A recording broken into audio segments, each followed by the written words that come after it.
അപ്പോൾ നമ്മൾ കഴിഞ്ഞ ക്ലാസ്സുകളിൽ കണ്ടത് എന്താണ് പ്രിസം, പ്രിസത്തിന്റെ വോളിയം എങ്ങനെ കണ്ടുപിടിക്കും എന്നൊക്കെയാണ്.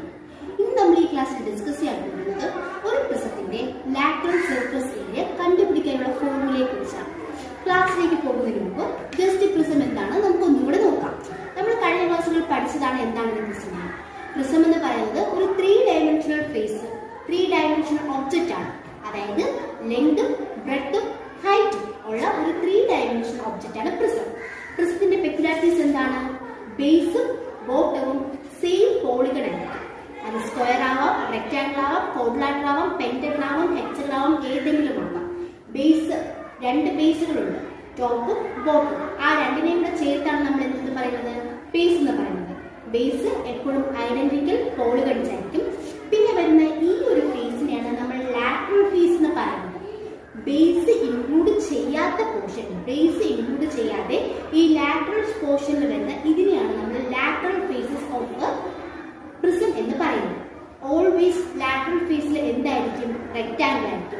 ഒരു പ്രിസത്തിന്റെ ലാറ്ററൽ ഫേസിൽ എപ്പോഴും എന്തായിരിക്കും? റെക്ടാംഗിൾസ് ആയിരിക്കും ഉണ്ടാവുക. ഇനി എല്ലാ പ്രിസത്തിലും സെയിം നമ്പർ ഓഫ് റെക്ടാംഗിൾസ് ആണോ ലാറ്ററൽ ഫേസിൽ ഉണ്ടാവുന്നത്? അല്ല. പ്രിസത്തിന്റെ പേര് മാറുന്നതനുസരിച്ച് ലാറ്ററൽ ഫേസിലുള്ള റെക്ടാംഗിൾസിന്റെ എണ്ണവും മാറും. ഇതിപ്പോ ഏത് പ്രിസമാണ് നിങ്ങൾ പറഞ്ഞേ? ബേസ് ഏതാ? ട്രയാങ്കിൾ ഷേപ്പിലാണ്. ബേസ് ട്രയാങ്കിൾ ഷേപ്പിലായത് കൊണ്ട് തന്നെ ഇത് ഏത് പ്രിസമാണ്? ട്രയാങ്കുലർ പ്രിസമാണ്. ട്രയാങ്കിൾ എത്ര സൈഡ്സ് ആ ഉള്ളത്? 1, 2 and 3. ട്രയാങ്കിൾ 3 സൈഡ്സ് ഉള്ളത് കൊണ്ട് തന്നെ ഈ പ്രിസത്തിന്റെ ലാറ്ററൽ ഫേസിൽ എത്ര റെക്ടാംഗിൾസ് കാണും? 3 റെക്ടാംഗിൾസ്. 1, 2 and 3. 3 റെക്ടാംഗിൾസ് കാണും. ഓക്കെ. ഇനി ഇതേ മറിച്ച് ഇപ്പോൾ ഒരു സ്ക്വയർ പ്രിസം അല്ലെങ്കിൽ ക്യൂബോ സ്ക്വയർ പ്രിസമോ ആണ് എടുക്കുന്നതെങ്കിൽ ബേസ് എന്താണ്? സ്ക്വയർ ആണ്. ഒരു സ്ക്വയർ എത്ര സൈഡ്സ് ഉണ്ട്? 4 സൈഡ്സ്. 1, 2, 3 and 4. അതുകൊണ്ട് തന്നെ ലാറ്ററൽ ഫേസിൽ എത്ര റെക്ടാംഗിൾസ് കാണും? 1, 2, 3, 4. 4 റെക്ടാംഗിൾസ് കാണും. നമ്മളുടെ പ്രിസത്തിന്റെ ബേസ് മാറുന്നതനുസരിച്ച് അതിന്റെ പേരും മാറും. അതുപോലെ തന്നെ അതിന്റെ ലാറ്ററൽ ഫേസിലുള്ള നമ്പർ ഓഫ് റെക്ടാംഗിൾസിന്റെ എണ്ണവും മാറും. Okay, is it clear for you? പ്രിസത്തിനെ കുറിച്ച് നിങ്ങൾക്ക് നന്നായിട്ട് അറിയാം. ഇത് നമ്മൾ കണ്ടുപിടിക്കാൻ പോകുന്ന പ്രിസത്തിന്റെ ലാറ്ററൽ സർഫസ് ഏരിയ ആണ്. നമുക്കറിയാം പ്രിസത്തിന്റെ ലാറ്ററൽ ഫേസ് എന്ന് പറയുന്നത് ഏത് ഫേസ് ആണ്? ഈ ഒരു ഫേസ് ആണ് പ്രിസത്തിന്റെ എന്ത് ഫേസ്? Lateral face. അതായത് ഈ റെക്ടാംഗിൾസ് ഫോം ചെയ്യുന്ന ഫേസസ് ആണ് പ്രിസത്തിന്റെ ലാറ്ററൽ ഫേസസ് എന്ന് പറയുന്നത്. ഓക്കെ, ഈ പ്രിസത്തിന്റെ ലാറ്ററൽ ഫേസസ് എന്ന് പറയുമ്പോൾ ഈ ലാറ്ററൽ സൈഡിലുള്ള ഈ റെക്ടാംഗിൾസ് ഫോം ചെയ്യുന്ന ഇതാണ് ലാറ്ററൽ ഫേസ്. ഇനി ഇതിന്റെ ഏത് ലാറ്ററൽ സർഫസ് ഏരിയ കണ്ടുപിടിക്കണമെന്ന് പറഞ്ഞാൽ ഈ പോർഷനിലുള്ള ഏരിയ കണ്ടുപിടിക്കുക. ഈ പോർഷനിലുള്ള ഏരിയയാണ് നമ്മൾ കണ്ടുപിടിക്കാൻ പോകുന്നത്. ഒരു പ്രിസത്തിന് എന്തൊക്കെയുണ്ട്? 2 ബേസും ഉണ്ട്, ലാറ്ററൽ ഫേസും ഉണ്ട്. പ്രിസത്തിന്റെ ടോട്ടൽ ഏരിയ എന്ന് പറയുന്നത് എന്താണ്? ഈ ബേസിലെ ഏരിയ ഈ ലാറ്ററൽ സർഫസിലെ ഏരിയയോട് കൂട്ടുമ്പോൾ കിട്ടുന്നതാണ് ടോട്ടൽ ഏരിയ. അപ്പോൾ ടോട്ടൽ ഏരിയ കണ്ടുപിടിക്കണമെങ്കിൽ നമുക്ക് ആദ്യം എന്താ വേണ്ടത്? Lateral surface area. അതായത് ലാറ്ററൽ പോർഷനിലുള്ള ഈ ഏരിയ ആണ് നമുക്ക് ആദ്യം വേണ്ടത്. ഈ ഏരിയ എങ്ങനെ കണ്ടുപിടിക്കുന്നു നോക്കാം. ഈ ഏരിയ ഫോർമുല എന്താണെന്ന് നോക്കാം. അതെന്താണെന്ന് നോക്കാൻ നമുക്കൊരു ട്രയാങ്കുലർ പ്രിസം എന്റെ കയ്യിലുണ്ട്. ഇത് പേപ്പറിലുണ്ടാക്കിയ ഒരു ട്രയാങ്കുലർ പ്രിസമാണ്. ഈ പ്രിസത്തിന്റെ ക്രോസ് സെക്ഷൻ ഞാൻ ചെയ്യുന്നില്ല. ഇതൊരു ട്രയാങ്കുലർ പ്രിസം അല്ലേ? ബേസ് എന്താണ്? ട്രയാങ്കുലർ.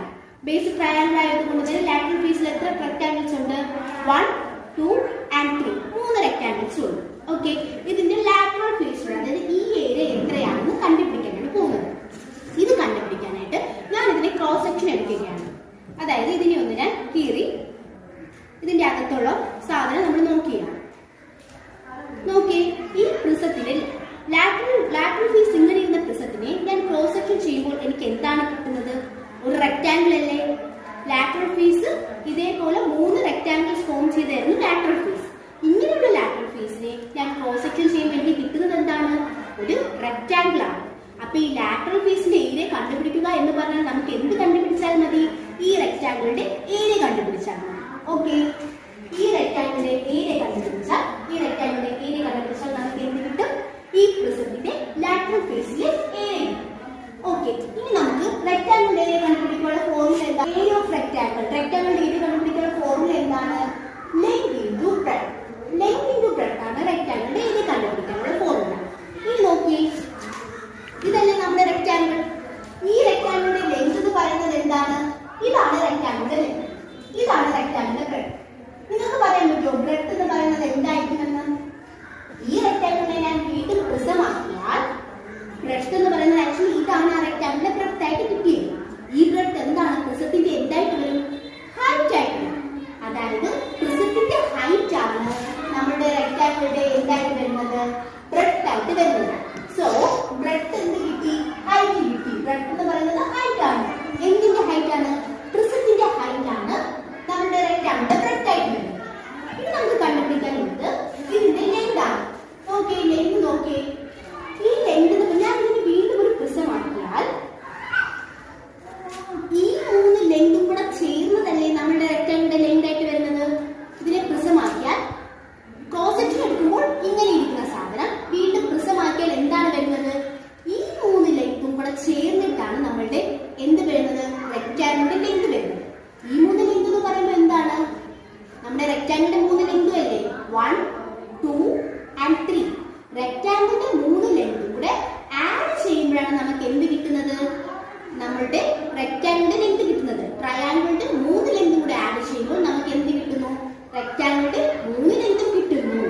അതായത് ട്രയാങ്കിളിന്റെ സൈഡ്സിനെ എ എന്നും ആദ്യത്തെ സൈഡിനെ എ എന്നും രണ്ടാമത്തെ സൈഡിനെ ബി എന്നും മൂന്നാമത്തെ സൈഡിനെ സി എന്നുമായിട്ട് എടുത്താൽ ഈ A plus B plus C അല്ലേ നമ്മുടെ റെക്ടാങ്കിളിന്റെ ലെങ്ത് ആയിട്ട് വരുന്നത്? ക്ലിയർ ആയോ നിങ്ങൾക്ക് എങ്ങനെയാ വന്നതെന്ന്? ഇതിനെ നമ്മൾ പ്രിസമാക്കുമ്പോൾ നോക്കിക്കേ, ഇതൊരു പ്രിസമാണ്, ഒരു ട്രയാങ്കുലർ പ്രിസമാണ്. ആ ട്രയാങ്കുലർ പ്രിസത്തിലെ ബേസിൽ വരുന്ന ട്രയാങ്കിളിന്റെ ലെങ്ത് ആണ് എ, ബി ആൻഡ് സി. ഇതിനെ നമ്മൾ ഒരു റെക്ടാങ്കിൾ ആക്കിയാലോ? ഈ എയും ബിയും സി ഇത് മൂന്നും കൂടെ ആഡ് ചെയ്ത് കിട്ടുന്നതാണ് എന്ത്? നമ്മുടെ റെക്ടാങ്കിളിന്റെ ലെങ്ത്. സോ നമുക്ക് ലെങ്തിന് പകരം എന്ത് കൊടുക്കാം? A plus B plus C. ഈ എയും ബിയും സി എന്താണ്? നമ്മളുടെ ട്രയാങ്കിളിന്റെ 3 സൈഡ്സ്. ഈ ബേസിൽ ഫോം ചെയ്തില്ലേ ട്രയാങ്കിൾ? ഈ ട്രയാങ്കിളിന് 3 സൈഡ്സ് ഇല്ലേ? ആ 3 സൈഡ്സും കൂട്ടുമ്പോഴാണ് നമുക്ക് എന്ത് കിട്ടുന്നത്? A plus B plus C into breadth എന്താണ്? Height of the prism. ഇനി നിങ്ങൾ നോക്കിയേ, A plus B plus C ട്രയാങ്കിളിന്റെ 3 സൈഡ്സിനെ ആഡ് ചെയ്യും. ഏതൊരു പോളിഗൺ എടുത്തോ അതിന്റെ 3 സൈഡ്സിനെ ആഡ് ചെയ്താലും നമുക്ക് എന്താണ് കിട്ടുന്നത്? ആ ഫിഗറിന്റെ പെരിമീറ്റർ അല്ലേ? ഏത് പോളിഗണാണ് എടുക്കുന്നത് അതിന്റെ എല്ലാ സൈഡ്സിനെ ആഡ് ചെയ്യുമ്പോൾ നമുക്ക് കിട്ടുന്നത് എന്താണ്? Perimeter of that polygon. ഇവിടെ നോക്കിയേ, ഈ റെക്ടാങ്കിളിന്റെ 3 സൈഡ്സിനെ ആഡ് ചെയ്യുക മീൻസ് എന്താണ്? ആ കിട്ടുന്ന A plus B plus C എന്താണ്? ഈ ട്രയാങ്കിളിന്റെ എന്താണ്? പെരിമീറ്റർ ആണ്. അതായത് ട്രയാങ്കിളിന്റെ പെരിമീറ്റർ ഇൻറ്റു ഹൈറ്റ്. ഈ പെരിമീറ്റർ എന്ന് പറയുന്നത് എന്താണ്? നമ്മുടെ പ്രിസത്തിന്റെ ബേസ് പോളിഗന്റെ പെരിമീറ്റർ. അപ്പൊ നമുക്ക് ഇതിനെ എങ്ങനെ എഴുതാം? A plus B plus C എന്ന് പറയുന്നത് ട്രയാങ്കിളിന്റെ പെരിമീറ്റർ ആണ്. ഈ ട്രയാങ്കിൾ എന്ന് പറയുന്നത് നമ്മുടെ കയ്യിലുള്ള ട്രയാങ്കിൾ പ്രിസത്തിന്റെ ബേസ് ആണ്. അപ്പൊ എ പ്ലസ് ബി പ്ലസ് സിക്ക് പകരം നമുക്ക് എന്ത് എഴുതാം? ബേസ് പെരിമീറ്റർ എഴുതിക്കൂടെ? നമ്മുടെ പ്രിസത്തിന്റെ ബേസ് എന്താണോ ആ പോളിഗന്റെ പെരിമീറ്റർ ആണ് ഇത്. ബേസ് പെരിമീറ്റർ ഇൻറ്റു എക്സ് എന്ന് പറയുന്നത് എന്താണ്? ഹൈറ്റ്. എന്തിന്റെ ഹൈറ്റാ? Height of prism. അപ്പൊ ഏരിയ ഓഫ് ദി റെക്ടാങ്കിൾ എന്ന് പറയുന്നത് എന്താണ്? Lateral surface area. ഈ റെക്ടാങ്കിളിനെ നമ്മുടെ ലാറ്ററൽ സർഫസ്, നമ്മുടെ പ്രിസത്തിന്റെ ലാറ്ററൽ സർഫസ് ഏരിയ എന്ന് പറയുന്നത് റെക്ടാങ്കിൾ അല്ലേ? അപ്പൊ lateral surface area of the prism എന്താണ്? ആ പ്രിസത്തിന്റെ ബേസിൽ ഏത് പോളിഗൺ ആണെന്ന് നോക്കുക. ആ പോളിഗന്റെ പെരിമീറ്റർ കണ്ടുപിടിക്കുക. പെരിമീറ്റർ കണ്ടുപിടിച്ച് കിട്ടുന്ന ആൻസർ ആ പ്രിസത്തിന്റെ ഹൈറ്റോട് മൾട്ടിപ്ലൈ ചെയ്താൽ നമുക്ക് എന്ത് കിട്ടും? പ്രിസത്തിന്റെ ലാറ്ററൽ സർഫസ് ഏരിയ. ഞാനിപ്പോ പറഞ്ഞത് ഒരു ട്രയാങ്കുലർ പ്രിസത്തിന്റെ എക്സാമ്പിൾ വെച്ചിട്ടാണ്. ഏത് പ്രിസം എടുത്താലും ഇതാണ് ഫോർമുല. പെന്റഗണൽ പ്രിസം ആവട്ടെ, ഹെക്സഗണൽ പ്രിസം ആവട്ടെ, ഏത് പ്രിസം ആവട്ടെ, ഒരു പെന്റഗണൽ പ്രിസം ആണെങ്കിൽ ബേസ് പെരിമീറ്റർ എന്ന് പറഞ്ഞാൽ എന്താണ്? ബേസ് പെന്റഗൺ ആണ്. പെന്റഗണിന്റെ 5 സൈഡ്സും എന്ത് ചെയ്യുക? ആഡ് ചെയ്യുക into height of the prism. Okay, ബേസിലുള്ള പോളിഗന്റെ പെരിമീറ്ററിനെ പ്രിസത്തിന്റെ ഹൈറ്റ് കൊണ്ട് മൾട്ടിപ്ലൈ ചെയ്താൽ നമുക്ക് എന്ത് കിട്ടും? Lateral surface area of the prism. അപ്പൊ ലാറ്ററൽ സർഫസ് ഏരിയ എന്ന് പറയുന്ന കൺസെപ്റ്റിനെ കുറിച്ച് ക്ലിയർ അല്ലേ? എന്താണ് ലാറ്ററൽ സർഫസ് എന്ന് പറയുന്നത്? ഒരു പ്രിസത്തിന്റെ ലാറ്ററൽ പോർഷനിലുള്ള എല്ലാ ഫേസസിനെയും ഒരുമിച്ച് കളിക്കുന്നതാണ് ലാറ്ററൽ സർഫസ് എന്ന് പറയുന്നത്. ഈ ലാറ്ററൽ സർഫസിന്റെ ഏരിയ കണ്ടുപിടിക്കാനാണ് ഏരിയയാണ് നമ്മൾ ലാറ്ററൽ സർഫസ് ഏരിയ എന്ന് പറയുന്നത്. ലാറ്ററൽ സർഫസിന്റെ കണ്ടുപിടിക്കാനുള്ള ഫോർമുല എന്താണ്? Base perimeter. ഈ പ്രിസത്തിന്റെ ബേസിൽ ഏത് പോളിഗണാണോ ഉള്ളത് ആ പോളിഗന്റെ പെരിമീറ്റർ കണ്ടുപിടിച്ചിട്ട് എന്ത് ചെയ്യുക? പ്രിസത്തിന്റെ ഹൈറ്റ് വെച്ച് മൾട്ടിപ്ലൈ ചെയ്യുക. ഇതാണ് lateral surface area of a പ്രിസത്തിന്റെ ഫോർമുല. എന്താണ് ലാറ്ററൽ സർഫസ് ഏരിയ എന്ന് ക്ലിയർ ആയെന്ന് വിചാരിക്കുന്നു. അപ്പൊ നമുക്ക് അടുത്ത ക്ലാസ്സിൽ അടുത്ത ടോപ്പിക്